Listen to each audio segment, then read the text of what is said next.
हे what's up guys, welcome back once again. तो कहानी की शुरुआत होती है अमेरिका के एक हॉस्पिटल से, जहां हम एक लाश को आते हुए देखते हैं जिसको मुर्दा घर की ओर लेकर जाया जा रहा है। इस दौरान एक आवाज़ हमें बताती है ये लाश असल में एना कॉप्स की है, जिसकी आज दोपहर में एक पार्टी के दौरान कार्डियक अरेस्ट के कारण मौत हो गई। दरअसल एना बहुत ही मशहूर और खूबसूरत एक्ट्रेस है जिसकी हर तरफ चर्चा है, पर उसकी ऐसे अचानक मौत ने सबको चौंका दिया। हर कोई उसे आखिरी बार देखना चाहता है, जो चीज़ हमें यहाँ भी देख सकते हैं। कैसे एक लड़का सही मौका देखकर उसके चेहरे की फोटो खींच लेता है और फिर अपने दोस्तों को भेज देता है, क्योंकि उन्होंने ही ऐसा करने को उसे कहा था। खैर, इसके बाद उसी हॉस्पिटल में हम दो लड़कों को आते हुए देखते हैं जिनके नाम है मैक्सवेल और पीटर, जो अपने दोस्त हेनरी को लेने के लिए आए थे, क्योंकि आज उन्होंने एक पार्टी रखी है। लेकिन जब वो आया तो उसे पता लगा कि अभी तो उसकी शिफ्ट खत्म होने में 1 घंटा है। जो सुन वो दोनों ही परेशान हो गए, क्योंकि अब वो इतनी देर यहाँ हॉस्पिटल में उसका इंतजार तो नहीं कर सकते। उन्होंने थोड़ी देर बाहर जाकर ड्रिंक करने का डिसाइड किया, पर ड्रिंक के दौरान ये तीनों ही एना के बारे में बातें कर रहे होते। पीटर को तो यकीन ही नहीं हो रहा था कि वो मर चुकी है, क्योंकि उसे उस पर भयंकर वाला क्रश था। इसीलिए वो हेनरी से गुजारिश करता है कि अगर वो उसे उसकी लाश को एक बार दिखा दे तो उसका ये एहसास वो कभी नहीं भूलेगा। लेकिन हेनरी ऐसा नहीं कर सकता, क्योंकि अगर किसी ने देख लिया तो उसकी जॉब चली जाएगी या फिर उसे जेल भी हो सकती है, क्योंकि एक हाई प्रोफाइल केस है। लेकिन पीटर उसे बार बार मिन्नतें करता है, जिसे आखिर में हेनरी मान ही गया। लेकिन वो उन्हें पीछे के रास्ते से अंदर लेकर गया और फिर उस मुर्दा घर में एंटर कर गया, जहां सभी की लाशें रखी हुई थी और इनमें से एना की भी थी, जिसको देखने के लिए हेनरी बेताब हो रहा है। इसीलिए पीटर फौरन उसे कॉर्नर में लेकर जाता है और बताता है कि यही वो है। तभी उसने कपड़ा हटा दिया और जो चीज़ उसने देखी उससे सभी बेहद डर गए। दरअसल पीटर ने यह प्रैंक किया था, वो एक बूढ़ी लेडी की लाश थी, जिसके लिए वो दोनों ही उसे बहुत सुनाते हैं, पर अब उन्हें वो असली एना दिखा ही देता, जिसको देख हेनरी के तो होश उड़ गए, क्योंकि उसे यकीन ही नहीं हो रहा है कि वो एना की लाश है। उसने उसे छूना शुरू कर दिया, जो देख मैक्सवेल ने उसका मजाक बनाते हुए कहा कि यार वो मर गई, यहाँ तो उसे छोड़ दो। लेकिन हेनरी कहाँ मानने वाला था। उसके सर पर तो एना का भूत सवार था, वो तो उसके साथ सब कुछ करने को तैयार हो गया। जब पीटर ने बताया कि उससे पहले ये कर रखा है तो उसके तो मंसूबे और बुलंद हो गए, पर मैक्सवेल उन दोनों को ये करने से मना करता है, क्योंकि इससे उन्हें बहुत पाप लगेगा और वो एक लाश है। लेकिन दोनों ने ही मन बना लिया है और इसीलिए पहले वो थोड़ा नशा करते हैं, फिर बारी बारी उसके साथ गलत काम करते हैं, एक लाश के साथ। जी हाँ, लेकिन जब पीटर की बारी आती है उसके तो होश उड़ गए थे। एना ने अपनी आंखें खोल ली थी, जी हाँ, उसमें जान आ गई थी। लेकिन जब उसने उसकी आंखें खुली हुई देखी तो चीखते हुए पीछे हट गया।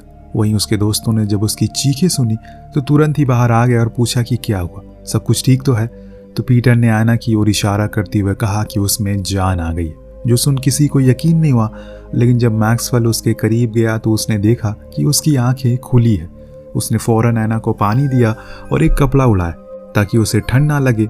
पर ये दोनों अब परेशान हैं, सबसे ज़्यादा तो हेनरी, क्योंकि उसे डर है कि कहीं एना बाहर जाकर सब कुछ किसी को बता ना दे, जिससे उन दोनों को उम्र कैद या फिर फांसी भी सज़ा हो सकती है, क्योंकि वो बहुत ही पावरफुल है। इसीलिए उसने वही कह दिया, हमें इसे सच में ख़त्म कर देना चाहिए, अगर ये जिंदा रही तो हमें जीने नहीं देगी। पर मैक्सवेल उसकी बातों से सहमत नहीं था, क्योंकि किसी का खून करना तो सही नहीं है। उन्होंने जो किया वो पहले से ही गलत था, तभी वो उन्हें बार बार मना कर रहा है, लेकिन उन्होंने उसकी एक नहीं सुनी। इतना सब कुछ हो जाने के बाद जब थोड़ा मसला ठंडा हुआ तो हेनरी मान जाता है, वो कुछ नहीं करेगा और एना को लेकर बाहर जाएगा, क्योंकि एना ने प्रॉमिस किया है कि वो किसी को कुछ नहीं बताएगी, बस उसे बचा ले। लेकिन यहाँ एक ट्विस्ट आ जाता है, उस मुर्दा घर की चाबी तो पीटर बाहर ही छोड़ आया था, यानी कि वो अब यहीं पर लॉक हो चुके हैं। जो देख मैक्सवेल दरवाजे को पीटना शुरू करता है और उसी चक्कर में उसकी और हेनरी के बीच हाथापाई भी हो जाती है, जिसमें हेनरी ने उसे इतनी बुरी तरह से पीटा कि उसकी सांसें ही चलना रुक गई। पर अभी कहीं ना कहीं वो जिंदा है, जो बात पीटर उसे बताता है। इसलिए फिलहाल के लिए वो दोनों उसे अंदर वाले रूम में रख देते हैं और गेट को खोलने का जुगाड़ ढूंढने लगे। लेकिन तभी कुछ लोग अंदर एक लाश को लेकर आने लगते, इसीलिए ये फौरन एना को लेकर अंदर वाले कमरे में चले जाते जहां पर पीटर को रखा था। इस दौरान एना बहुत कोशिश करती है किसी भी तरह करके वो बाहर वाले लोगों को आवाज़ देकर बुला सके, खुद की मदद ले सके, लेकिन ऐसा मुमकिन नहीं हो पाता, क्योंकि अहम समय पर हेनरी ने उसका मुंह पर हाथ रख दिया, जिससे वो बोल नहीं पाती। दरअसल इतने टाइम तक मरने के कारण उसकी सारी सेल अब काम करना बंद हो गई है, इसीलिए वो खुद के पैरों पर खड़ी भी नहीं हो पा रही। उसे जल्दी से सही इलाज की ज़रूरत है, वरना शायद वो सच में मर सकती है।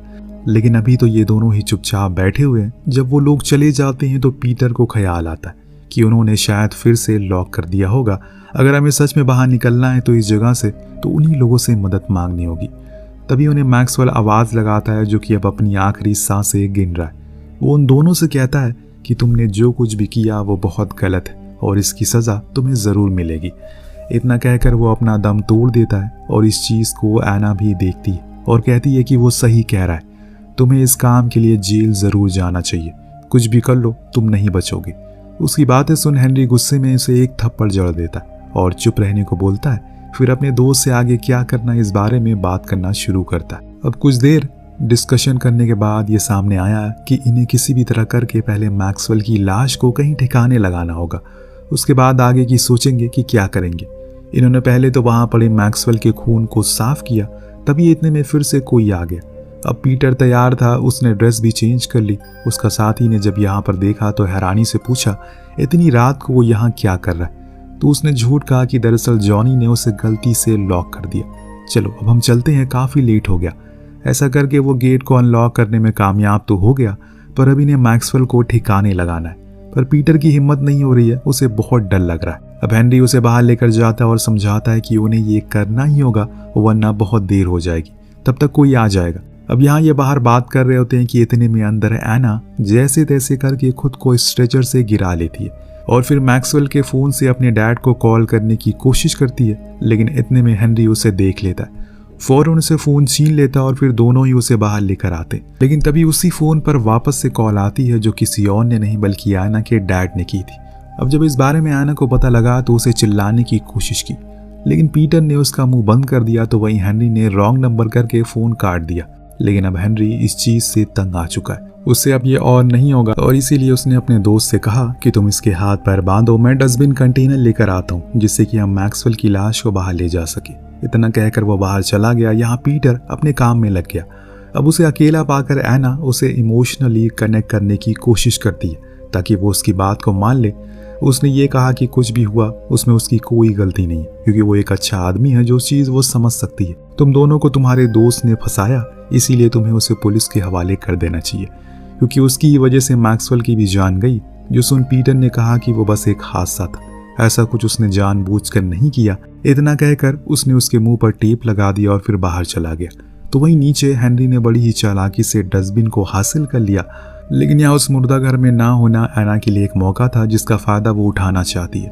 उसने अब उसके अंदर जितनी भी जान बाकी थी या फिर जितनी भी चीज़ें वो मूव कर सकती थी, उसकी मदद से वो खुद खोल लेती है। फिर वहाँ से रेंगती हुए बाहर आती है और वहाँ से धीरे धीरे करके आगे की ओर बढ़ना शुरू करती है। इधर ये दोनों जब मुर्दा घर में वापस गए तो वहाँ एना को नहीं देखते, तो एना को वहाँ नहीं पाते, उनके तो हक्के बक्के उड़ जाते।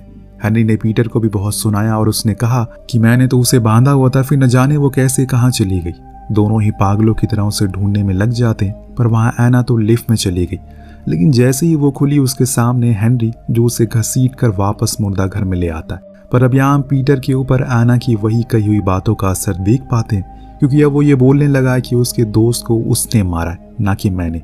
जो सुन हेनरी ने कहा कि जो तुम्हें एना के साथ किया उसका जिम्मेदार कौन है? क्या तुम्हें पता है कि किसी भी लड़की के साथ वैसा कुछ करने पर क्या सज़ा मिलती है? इसीलिए बेहतर है कि अब हमें इसे ख़त्म कर देना चाहिए, क्योंकि जितनी देर ये जिंदा रहेगी हमारे लिए मुसीबत उतनी बढ़ती रहेगी।